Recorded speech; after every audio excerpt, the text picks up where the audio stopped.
A football player runs 20 meter towards opponent goal and following the football and comes back 10 meter from where he again runs 5 meters straight forward. What is total distance covered? How much is the net displacement from the straight point? ये हमारा गोल हो गया और हमने यहाँ पे let's ना Maradona बना देते हैं। यहाँ पे ये हमारा मैराडोना हो गया और साथ में हम उसकी फुटबॉल बना लेते हैं। अब न्यूमेरिकल देखते हैं। तो हमारे न्यूमेरिकल में है कि a football player runs 20 meter towards the opponent goal। यानी 20 मीटर जो है ये मैराडोना जो है ये 20 मीटर गोल की तरफ जाता है। उसके बाद है towards the opponent goal and following the football come back 10 metre वापस आता है।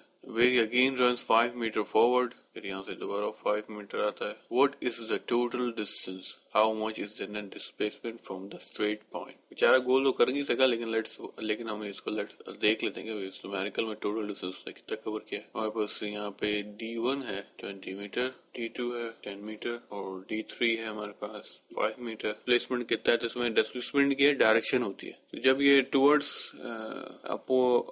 द गोल गया तो क्या है इस डिस्प्लेसमेंट की डायरेक्शन पॉजिटिव थी और जब यहाँ से वापस आया तो ये डिस्प्लेसमेंट नेगेटिव हो गई है और फिर जब ये दोबारा गोल की तरफ गया तो हम इसको पॉजिटिव ले लेते हैं। तो नेट डिस्प्लेसमेंट क्या होगी D1 plus D2 plus D3। तो ये हमारे पास क्या आंसर बन जाएगा 20 माइनस 10 प्लस 5 और हम इसको सॉल्व करते हैं तो हमारे पास नेट डिस्प्लेसमेंट कितना आ गया ये 50 मीटर आया।